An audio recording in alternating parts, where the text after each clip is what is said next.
Hey everyone, welcome back to Right Media Group Chronicles. My guest today named his agency after the part of the brain that controls emotion and memory. And if that doesn't tell you everything you need to know about how he thinks about video, I don't know what will. Hewitt Pagenstecher is the founder of Amigdala Media out of Portland, doing video production and in-person podcast production for businesses that actually want to be remembered. Hewitt, excited to have you on the show. Excited to be here. Thanks for having me today. I appreciate it. So I think we already have the suspense in the audience. So why did you name your agency Amygdala? Yeah, so as you mentioned, the amygdala is part of the brain largely responsible for memory and emotion.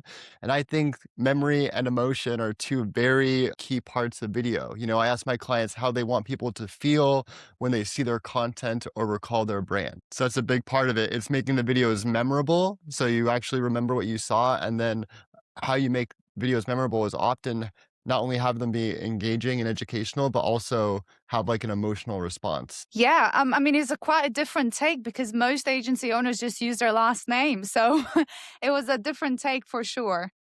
So is the name, the agency name, like a filter? Does it attract a certain type of client? I think so. I mean, we work a lot of people. I feel like people either love the name or they hate the name. They either like make the Amy G Dalla. Like, what is that? Like, I'll never be able to pronounce that.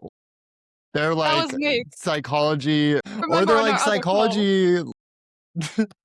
Yeah, yeah. Or if I feel like a lot of people studied psychology at some point. They have an interest in the amygdala, or it sounds familiar, and they're like, "Isn't that a part of the brain?" Or they're like, "Oh, I know exactly what that is." It's intriguing to clients and to prospective clients and businesses. So at least it like starts off on a good foot with me being able to tell a story about why I came up with that name and a little bit with my background in psychology. So quite an interesting take, but you previously told me that you also do stand-up comedy and then you run a video agency. So here's what I want to know. Like, has doing comedy actually made an impact or just something you do for fun as well? So both videography and stand-up comedy are storytelling. They're different kind of modalities to tell stories, to be creative. To me, they're pretty separate things, right? Like they're different worlds. So they haven't really helped me directly. I have actually met clients through my connections with comedy, and I've gotten show and performance opportunities through my connections with business. But at the end of the day, like it's telling a story, it's keeping the audience captivated and engaged and working on making things concise. So I think it does help overall just working in different creative areas of your brain.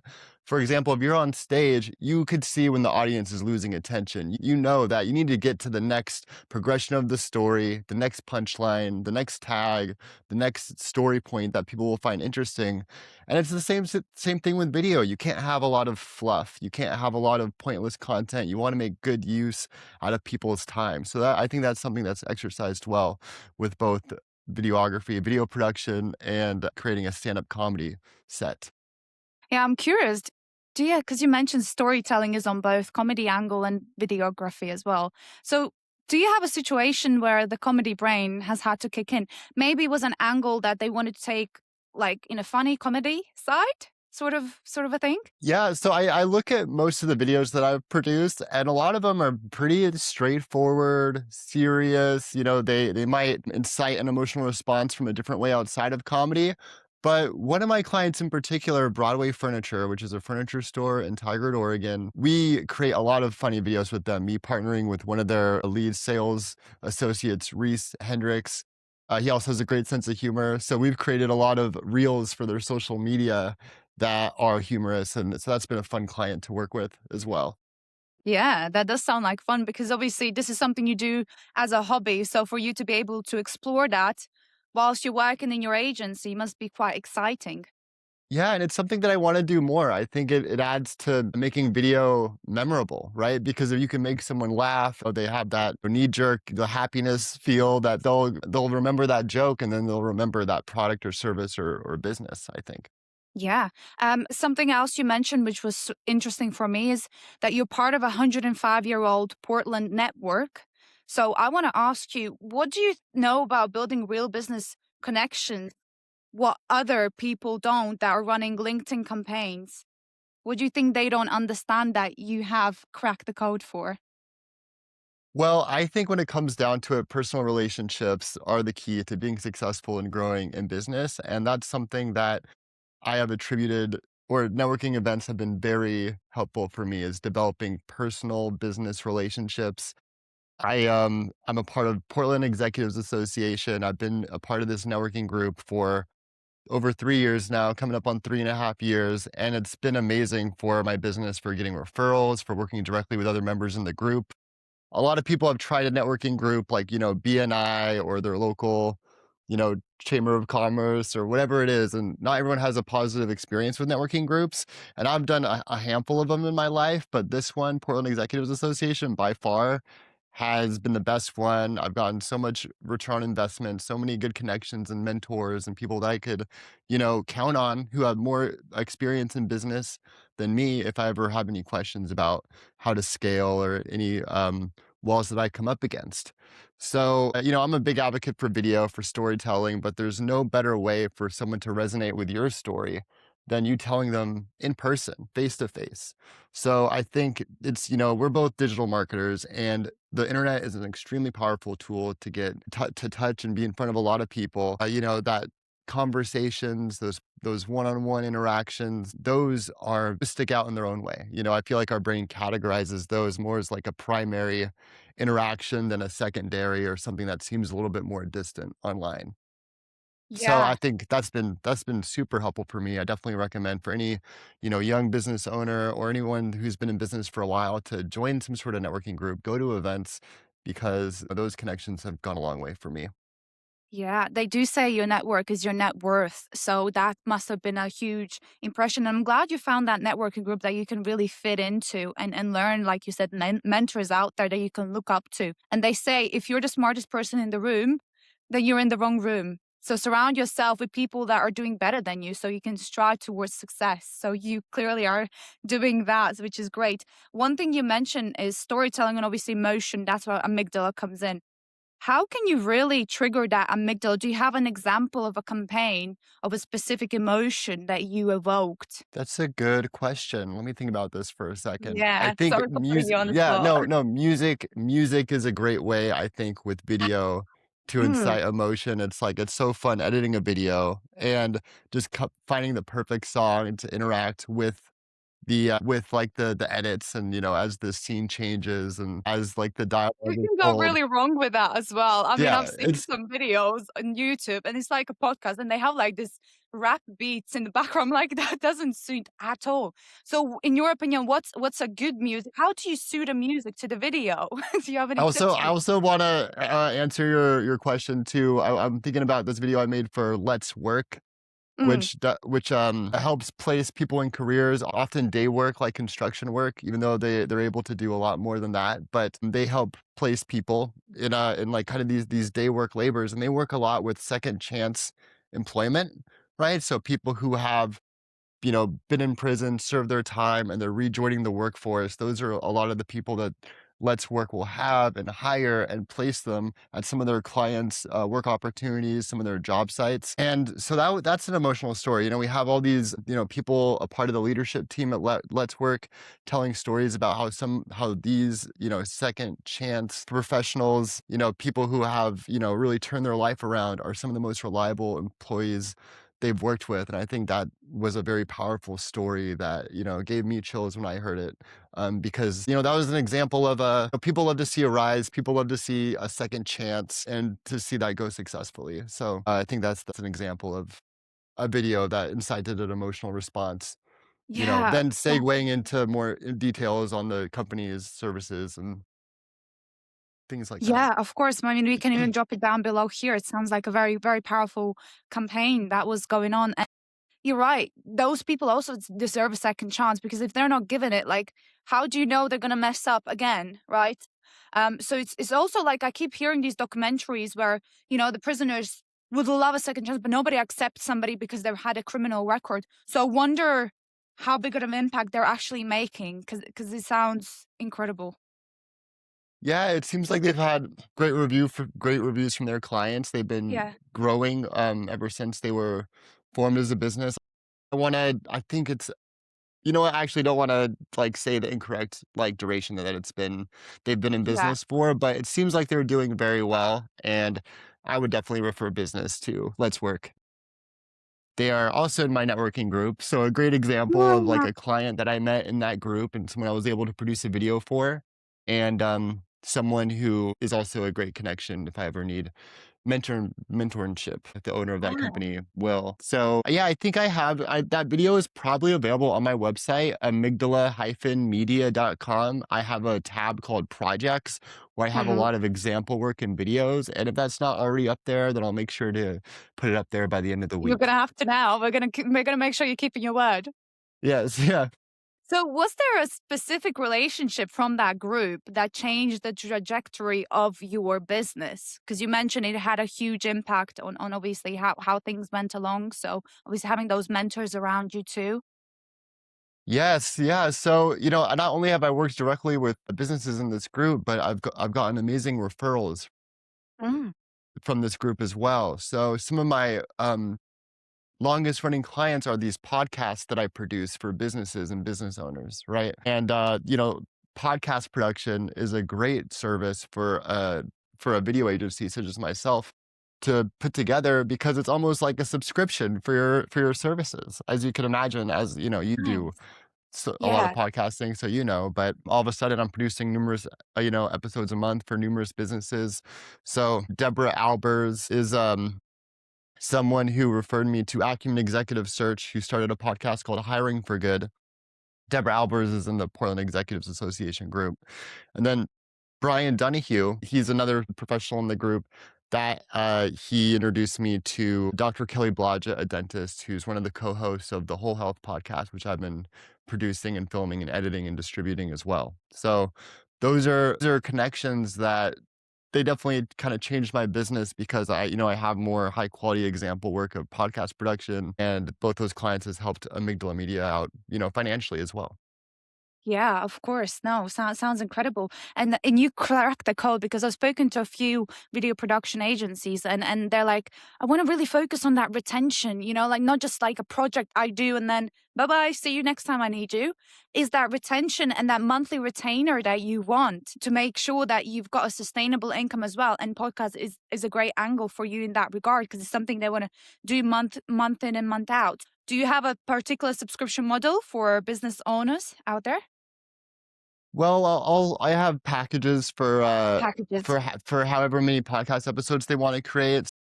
For example, it'll be like, two episodes a month, 4 episodes a month, one-off episodes if they want to just like experiment with podcast production. And those are just, if someone's starting a podcast, they're assuming that's going to be indefinite, right? So it's basically just me saying, oh, this is how much I charge monthly for 2 episodes if you want to do bi-weekly podcasts. And then that's just like an ongoing service that they'll Yeah. buy and they'll, Okay. So I think you mentioned you do both. So you do in person mostly, but you also said there's that potential for remote. Now, in your opinion, why is in person better? I mean, I have my opinion. What are your thoughts about it? Why is in person so much more powerful than well, over remote like we're doing now? yeah, well, so there's obviously pros and cons to both. Or, I mean, with remote, you could talk to anybody, anywhere, anytime. So it's a very powerful tool. But in person, I think that yeah, I could be more creative with, camera angles. I rent out this studio. Often I rent out Page Street Sound Labs in North Portland, which is a gorgeous studio. I'll bring in my videographers that work with me on Amygdala Media's other video projects. So we'll have these cinematic quality filmed podcast episodes that we'll put on YouTube. And then obviously the audio on Spotify and Apple and everywhere else, iHeartRadio and everything. Filming it in person at the studio ensures that the audio quality is top notch. This is a Wow. recording studio that records bands and, like musical artists. So ensures top notch sound quality, top notch video quality. And then you have, just like two people interacting in the same room together. So I think there's like kind of that more immediate like kind of magic that happens there, and they build a rapport before and they're hanging out afterwards. And I think it like has the potential to look better on video, Video. on social media, for instance, on Instagram Reels, YouTube Shorts, and because we're using 4K cameras, in person in a studio, putting deciding the camera angles, a little bit diagonal, pretty straight on, but choosing what's in the background. So It there's a must lot of be more attention. exciting for you as well because there's more creativity going into that whole process. Oh yeah, yeah. And I work with the like some of our team are so talented themselves, and they bring a lot to the table with their knowledge on lighting and their own pull from their own videography experience. But I'll definitely have some like minor details where I'm like, ooh, move that lamp in the background a little bit to the left, or Yeah. let's like make this a little bit more straight on. But again, virtual podcasts, very, very convenient. And at the end of the day, what matters the most is the content. It's the conversation. And when Mhm. people start watching or consuming something, that's what they're going to be roped into. It's like, as we were talking about, the story behind it all. Yeah. You'd probably make sure I don't have a blank wall behind me and put something there, right? Maybe a plant or a plant or a piece of art. You know what? In our previous I go know we're on. seeing each other as like a vertical setting right now on Riverside. Yeah. But so you horizontally, I don't know if you do have something on either side of you, but No, no, I don't. I did have a cupboard last time we spoke, but I've been trying to move things around, so I don't know what works better. Any tips you can give on people that are doing remote podcasts? Because there's a lot of people out there. What would you recommend to have as your background, or maybe camera or equipment? Just like nothing like overly expensive, just something that's reasonable people can actually use. so, 3 things I could think of off the top is lighting, right? These are some very basic things anyone could Yeah, do, right? Have a light in front of you, use some sort of microphone. You have a great microphone. I have headphones, but just anything that, well, like, that works. Audio is you know, great. ensures some sort of, audio quality. Yeah. But yeah, what we see, we have lighting, we have audio, and then, try to get rid of background noise. Make sure Mhm. doors are closed, that, people, if you like live with a partner and that they know that, Mm. you're filming at the time, Or that they're not maybe playing football in the background. Yeah. yeah, that, the fans are off, so you could think of like, like limiting background noise. And yeah, I like to add a little, yeah, if you could make your shot more engaging, like having a plant, a piece of art. I don't know. I know I'm not, all I have is this, You're not preaching what you're saying over here. I know, all I have is this, what is this? Wall art. That's a cool Wallpaper? wallpaper, actually. It's very Wallpaper. Sorry. detailed. Yeah, it's nice wallpaper. There's like a flutist on this wallpaper. So, it's a little something. Yeah, yeah, no, of course. No, great tips there. I mean, even my mic, it's like literally Shure, Shure, but it's one of the least expensive ones. I think it was like £150, like not even expensive at all. And that actually helps with some of the background noise from what I've noticed. So just a little tip out there. I'm not getting a commission for this, but whatever you can get. And that was some really good tips you mentioned too. So appreciate Thank that. you. And then what we have been doing is doing a hybrid between in-person and virtual episodes. Okay. So Do because tell. my clients are, their connections and their network is, worldwide. They live in different states and in different countries. So it was important to them to be able to communicate and to produce podcasts on Riverside, what we're using now and what, us at Amigdala also use.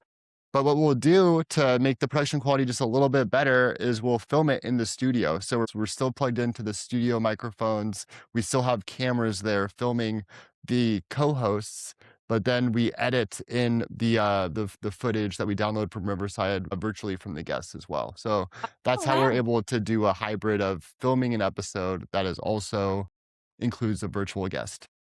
Yeah, no, great advice there. And part of the reason why you know how to do podcasting, how to do podcasting great and hybrid models is because you actually have, and I think you still have that podcast channel you were talking about, but you stopped it for a little while.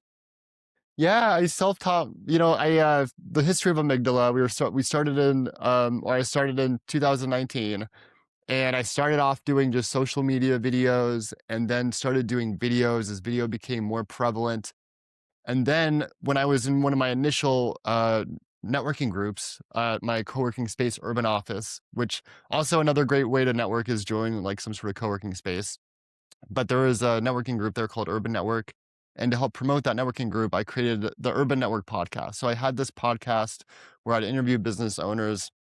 And that was my first like experience in, producing, developing like a list of questions, a structure, and then of course editing and distributing the podcast to different platforms. So I was self-taught that, and that was a good way to, learn that skill before offering it to clients. I do not do that podcast anymore. It's now my Amygdala Media's YouTube channel is where that all those videos still exist. And I did interview a business owner like at like a year and a half after the previous episode.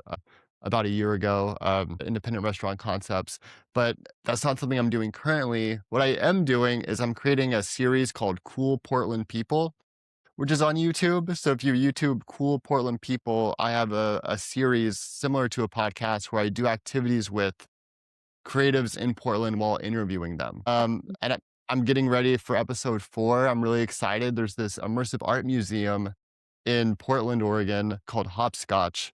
There's like a ball pit. There's like it's modern art that you experience and you walk through.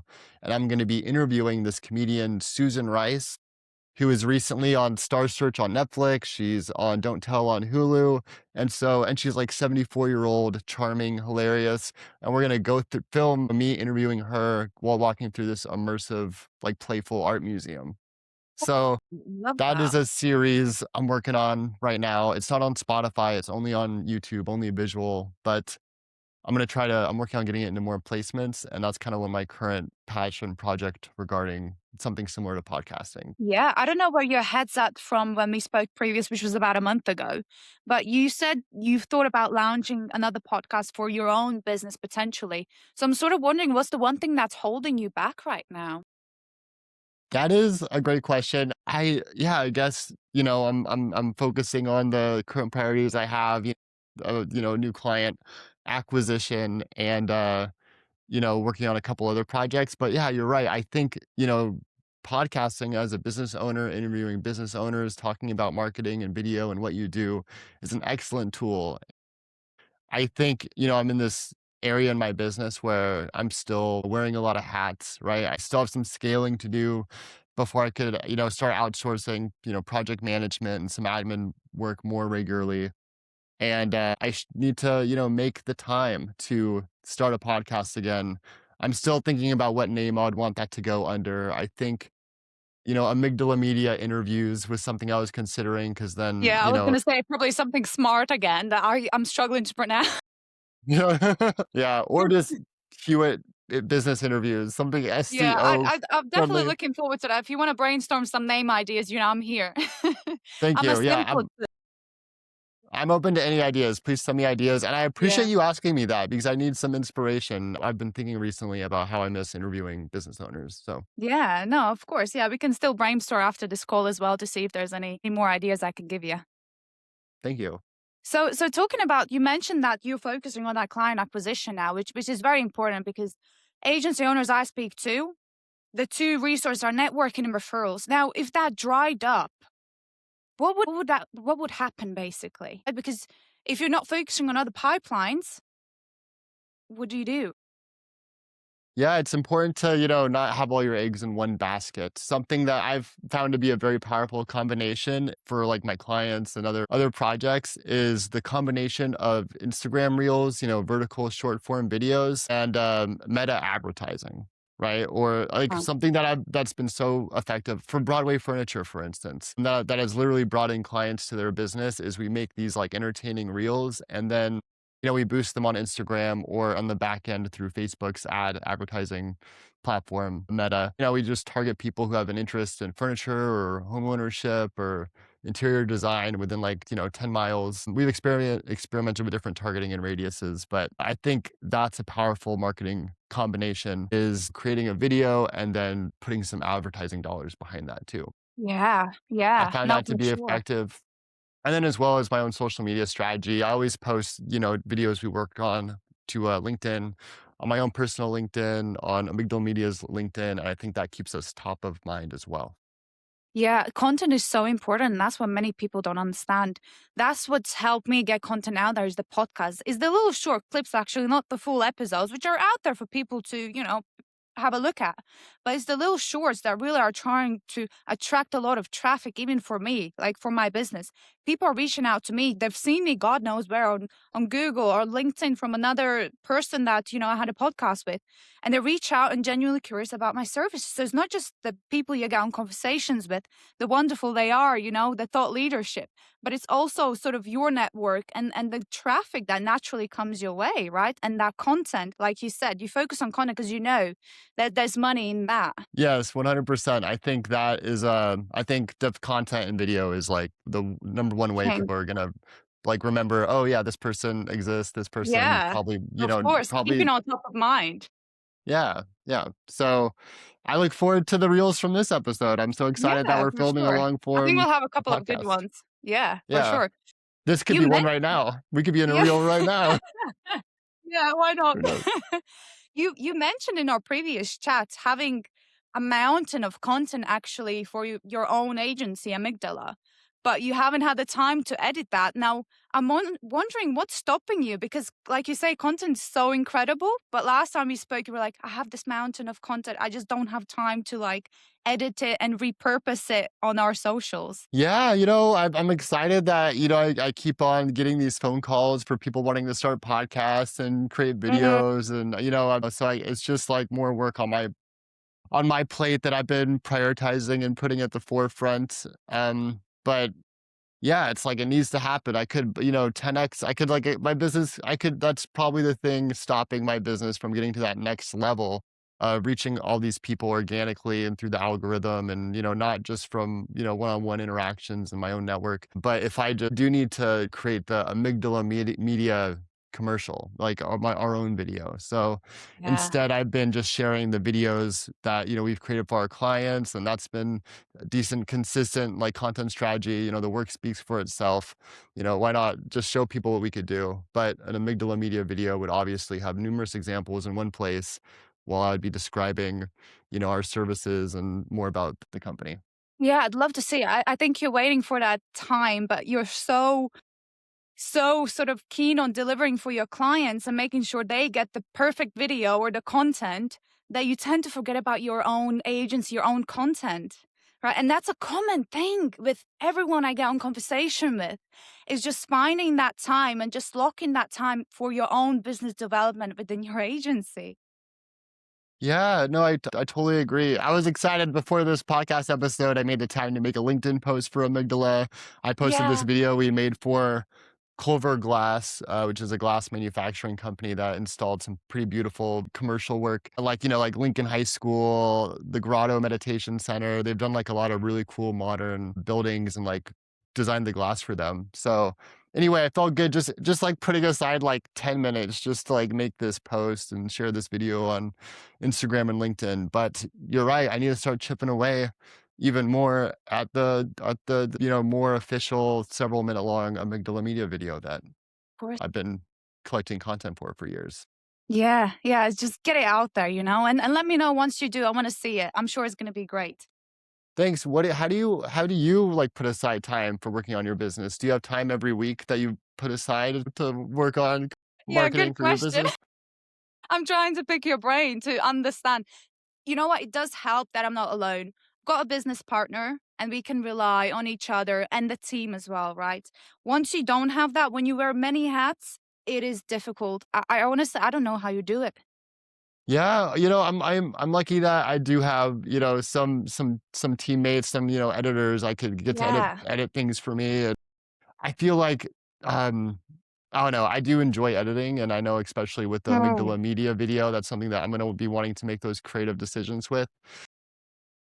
But yeah, it's like it's being detail oriented and I feel like I'm Mm. always, Ooh, in the business and I gotta remember that I have people that I can yes. rely on that could help me with editing, that could help me with project management, people that are like, just they want, kind of more experience, more work, and they're talented, and I need to kind of rely more on my team than just taking Yes. it on myself.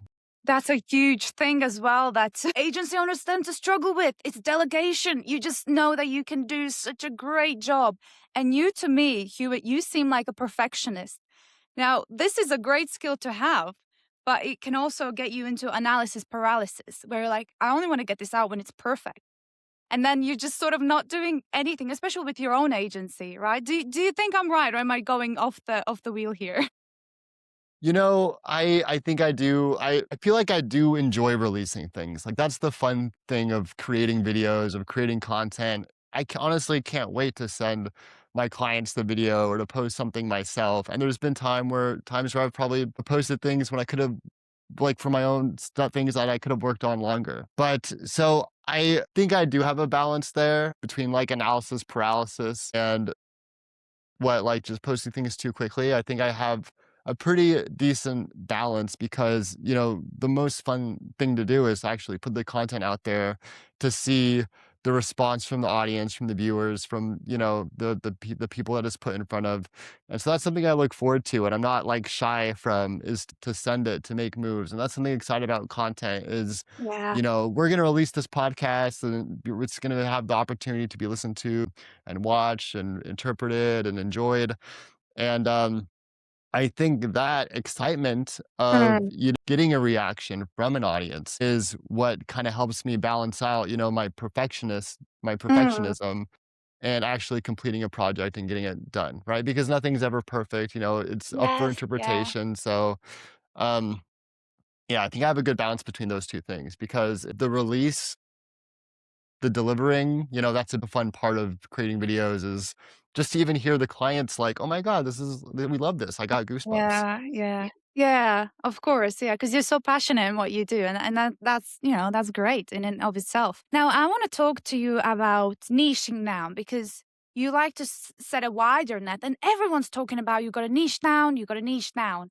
Now, I want you to make a case for me why for you being a generalist is just so much better. Okay, let's see. It's first of all more, clients. There's more. If so, I create videos, and I think everybody could benefit from a video. Every business, could communicate their product, service, their values. What differentiates them from other businesses, their history, their team. That's all something that they could depict well through video. So I don't feel the need to really niche down because for me, I find it more exciting when I get to work with, various businesses.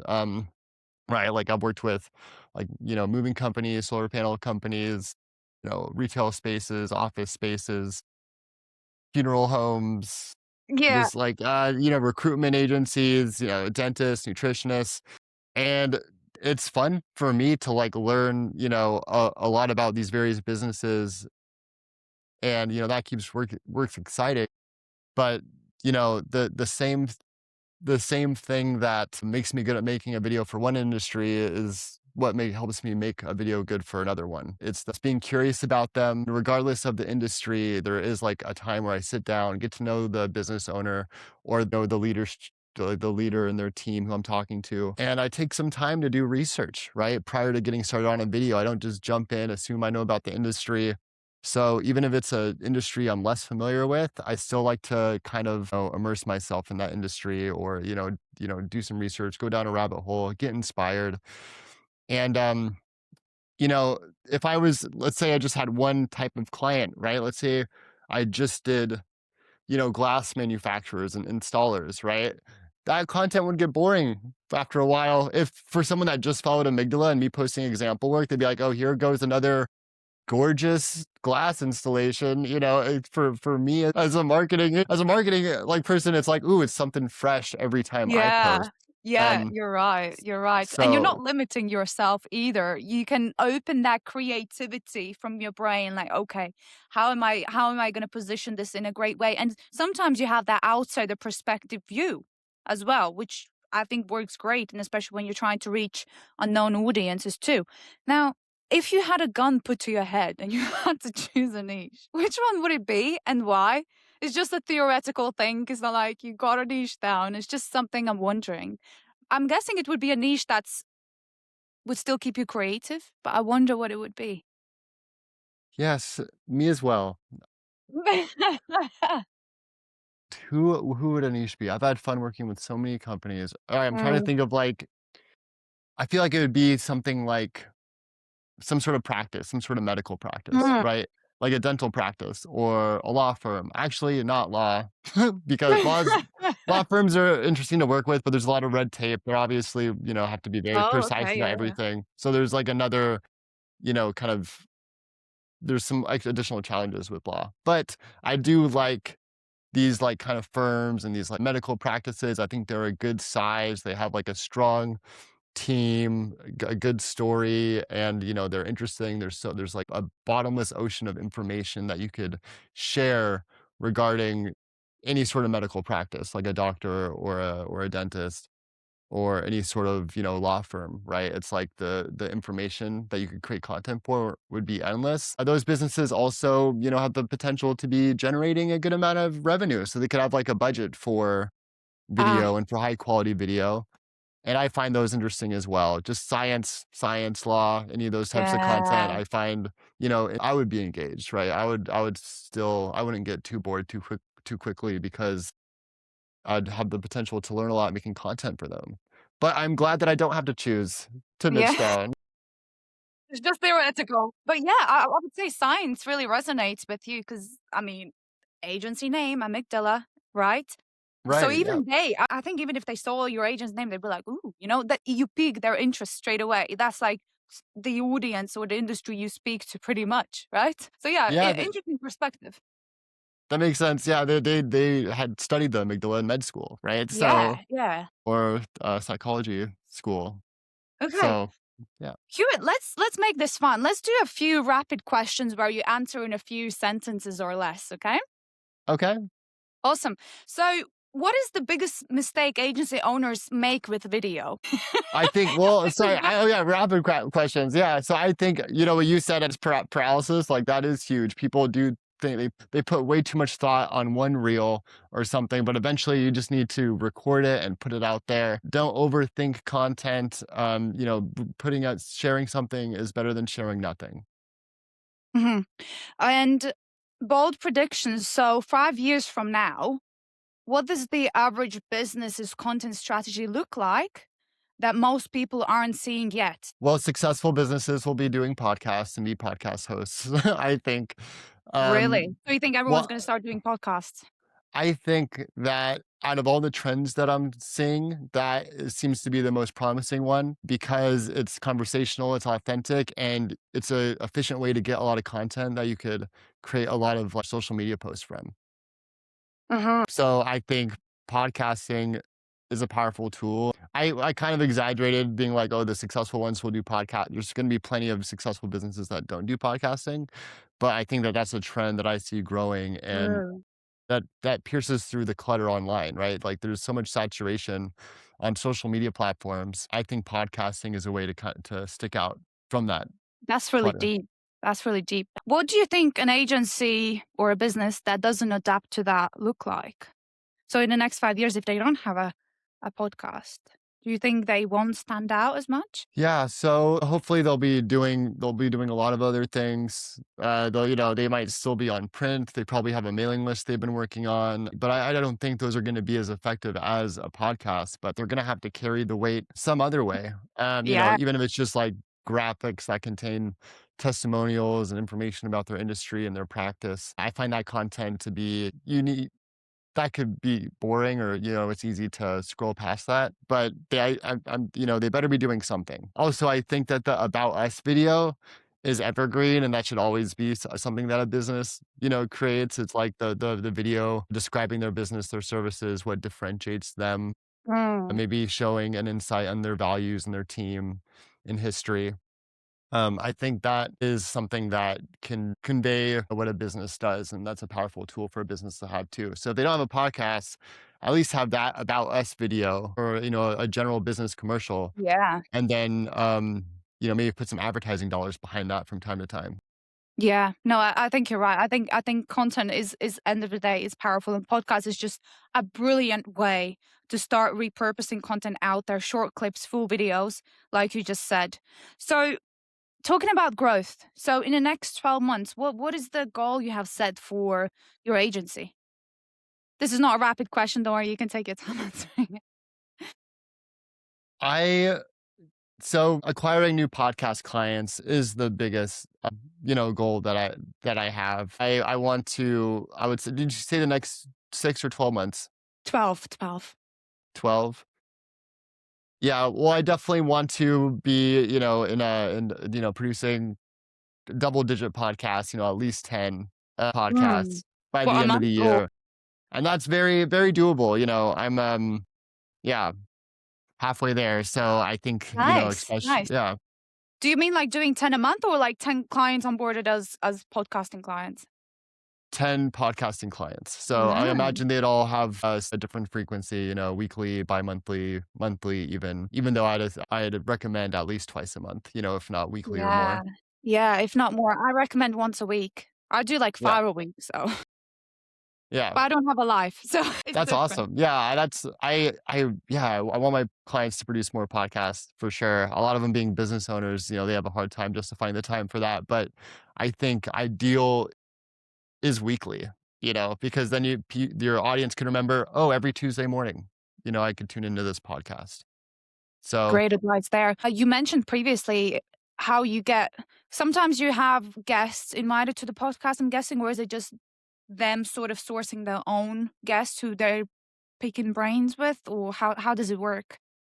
yeah, for my clients Yeah. that have podcasts, they often have a good idea of the guests that they Mhm. want on, and I have provided suggestions. Mhm. Because, because I have a big network too, but you can imagine if you're, a dentist or, naturopathic doctor interviewing other doctors, you have decades of developing those connections. I would suggest creating a rubric on what makes a good guest because some podcasts I've seen. My gosh! Right? So, Great! Yes! yeah, so I see a lot of podcasts just get on their friends and their connections, and it's great. They have a rapport with them. They have Mm. like entertaining things to say or educational things to say. But I would look at other guests as like in a holistic way and look at their public speaking and podcasting experience, their their like education level, their business, it's like what do they have to provide in terms of content? And also, their audience is something that's worth considering. Like, if they share this with their audience, will, your podcast reach more people than if you just shared it with yours? And yeah, I guess, yeah, there's content and credentials, audience size, and then public speaking experience. Because there's Ooh. some really smart business owners, but they don't know how to talk. Yes, Yeah. yes. And something I'm trying to grasp myself is storytelling because my mind is everywhere. I start a sentence, I don't even finish it, move on to the next thing. I'm a mess. But storytelling is a huge, huge, huge thing in podcasting as well. So, in a way, I would add that to that checklist as well. Are they good at storytelling? Because I had a guest, and it's not one of my most popular videos on YouTube at all. But me as a I still remember that episode because he was a storytelling master. Like he was teaching people how to do storytelling. And the stories he told, I still remember today. Wow, yeah, then and so will your listeners too. Like if that story resonated with you, then it's resonating with them. And yeah, I Yeah, think right? I think It's that's just, great because yeah. that's like and even more into like their public speaking skills. If they're good at telling stories, then yeah, that'll be a powerful tool to create a memorable episode. You know what, Hewitt? I feel like we need to do like, what do you look for in a guest? Like a little poster, and just get aligned on it because it's something I probably want to repurpose as well for, any person that I interview, or maybe like an internal checklist that you just keep. Yeah, I just send it over to one of my clients, basically like this like Google sheet where it's for prospective podcast guests. And it has like, oh, what's their like audience on social media, audience size on social media? What podcasts have they been on before? And then like an about them section and a website. And this is just kind of the starter format for something that I think will be good with, searching out for optimal guests for a podcast. Yeah, of course. And you talked about your growth that you want to get double the amount of podcast clients. Great goal to have. I'm wondering if there was a magic wand where you could get rid of one bottleneck or one thing that prevents you from getting there faster. What would it be in your opinion? Let's see. One bottleneck. It's like I feel like the theme has been, for me, creating time. That would be like, adding a couple more hours in a day. Would that get rid of a bottleneck? I think that I'm not outsourcing 100% of my editing yet, but that would be like if all my editing was taken care of by a editor that I trusted, then Mm. that would solve a lot of time. I feel like editing, sales, the admin stuff, project management, that's how I spent a lot of my time. So freeing up some of those. So looking at the tasks that take up most of your time, maybe something you don't like doing. I hear a lot of agency owners saying they don't like doing sales, so it's something they hire somebody or outsource, and get a good partnership going there, and then they can really focus on what's important to them. Which in your case, if it was focusing on more of clients that enjoy or are potentially willing to do podcasts, do you occasionally need to do like educational awareness where you position why a podcast would be great for them, or the clients that come to you, they already know the benefits? So I get referred to like a lot of podcasts or prospective clients, people who are already interested in doing a podcast. Mhm. There's a lot of, businesses are smart and they see that podcasting is a medium that people consume and listen to. And, they probably have seen other business like thought leaders create some.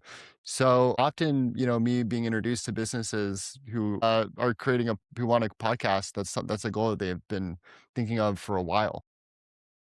But I will be the first person to tell a business owner that they definitely could benefit from starting a podcast Uh-huh, for uh-huh. sure. But it is important to think about, that rubric in the sense of like the host or the business owner, right? Like I kind of said that business owners should be starting a podcast, but if they're not working on their public speaking, if they're Mm. if they're shy, then it's like maybe that's something that they could work on before. Maybe they could join like a Toastmasters or What is a that? Find Your Voice. Find Your Voice and Toastmasters are two different organizations that help people practice public speaking.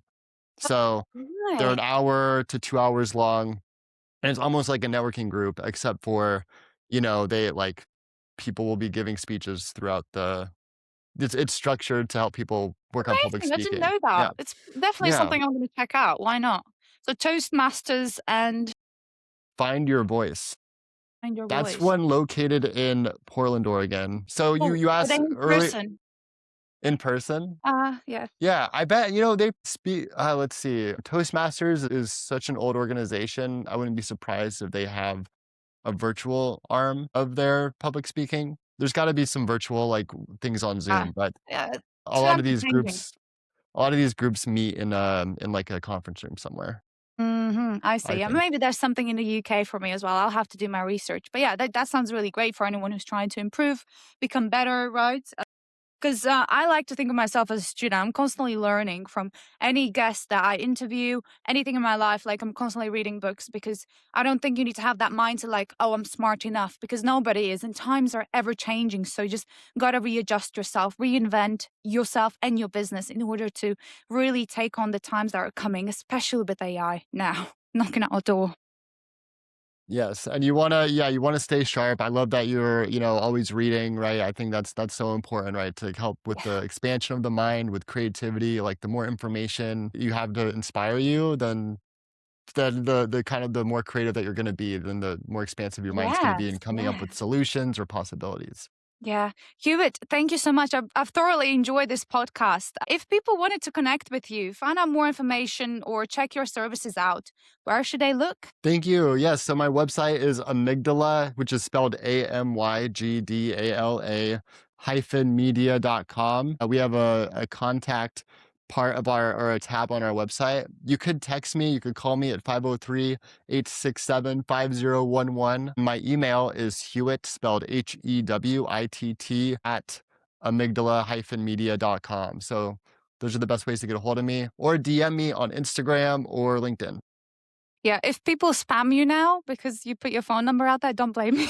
I I warned you. will. In fact, I'll have to talk about a referral fee maybe, but like I'll be happy to get some calls from this. Great. Awesome. No, Yeah. Hewitt, no, thank you so much. Honestly, it's been great having you on, and for you to give me your perception as well on psychology and emotion. So I've really taken a lot from this podcast. Yolanta, thank you so much for having me. This has been a joy. I've really enjoyed being a guest on here. Yeah, awesome, great. And for anyone listening, if you enjoyed this episode, please like and subscribe, and let me know down below in the comments your favorite takeaway from Hewitt.